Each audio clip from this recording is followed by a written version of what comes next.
প্রিয় দেশবাসী, এইভাবে সত্যিকার সারা দেশকে একটা জাহান্নামে পরিণত করেছিল। সে আওয়ামী লীগ এখন মাঝে মাঝে মাথা উঁচু করার চেষ্টা করে। বন্ধুরা, 96 সালে তোমরা হাত জোর করে বলেছিলে অতীতে আমাদের দল যত অপরাধ করেছে তার জন্য জাতির কাছে বিনা শর্তে মাপ চাই। আমাদেরকে একবার ক্ষমতায় দিয়ে আমাদের দেশপ্রেম প্রমাণ করার সুযোগ দিই। জনগণ তোমাদেরকে সেই সুযোগ দিয়েছিল।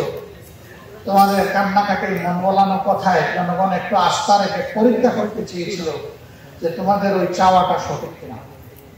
তোমরা সেবা ক্ষমতায় এসে 2001 পর্যন্ত সারা বাংলাদেশকে খাড়ি খাড়ি লাশ আর ছুপ ছুপ রক্ত উপহার দিয়েছে।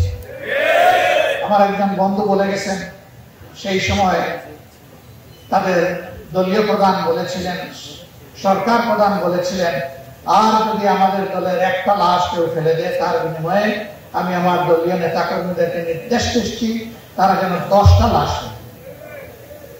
মারাত্মক।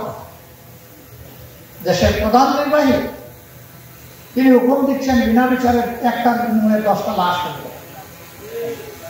আমরা ওই একটা লাশ ফেলে দেওয়াকেও সমর্থন করি না, আর 10টা লাশের এই ঘোষণাকে আমরা ঘৃণা করব। এবার বলেননি কিন্তু করেছে। তাদের ব্যাপারে একটা মিথ জারি আছে, তারা যা বলে তা করে না, যা করে তা বলে না। এবার না বলেই সমস্ত ধ্বংসযজ্ঞ তারা চালিয়েছে। শেষ পর্যন্ত জাতির উপর জেদ মেটাতে গিয়ে নিরীহ নিরস্ত্র মানুষকে খুন করার পর লাশগুলার ট্রাকে তুলে পেট্রোল ছিটিয়ে আগুন ধরিয়ে সেই লাশগুলাকে ছাই করে দিয়েছে। অনেকে বলে এরা নাকি আবার এদেশে রাজনীতি করতে চায়, এরা এদেশে আবার এসে নির্বাচনে অংশগ্রহণ করতে চায়।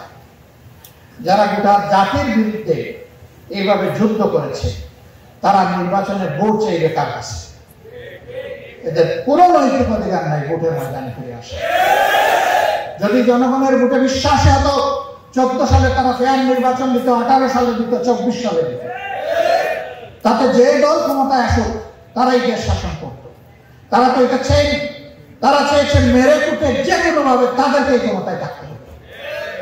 এই জন্য তারা মানুষ খুন করে, মানুষকে পুড়িয়ে জ্বালিয়ে সভ্যতাকে ধ্বংস করে, মানবতার বিরুদ্ধে যুদ্ধ ঘোষণা করে তারা শেষ রক্ষা পাওয়ার চেষ্টা করেছে।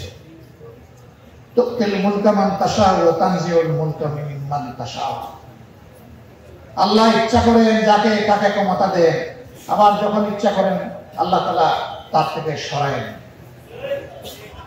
তারা 2041 সাল পর্যন্ত কমপক্ষে বন্দোবস্ত নেওয়ার ঘোষণা দিয়ে ফেলেছিল। 24 সাল তাদের জীবনে এমন হয়ে আসে তারা আসবে এটা তারা কল্পনা করে নাই, আমরাও কল্পনা করি। এটা হয়েছে একমাত্র আল্লাহ তাআলার মেহেরবানি। সুতরাং সামগ্রিক কৃতিত্ব আল্লাহ তাআলা, বাংলাদেশের জমিনের কৃতিত্ব আবার বলছে এই দেশের 18 কোটি মুসলিম মানুষের, প্রতিবাদী মানুষের, আর নেতৃত্বের কৃতিত্ব আমাদের যুব সমাজ।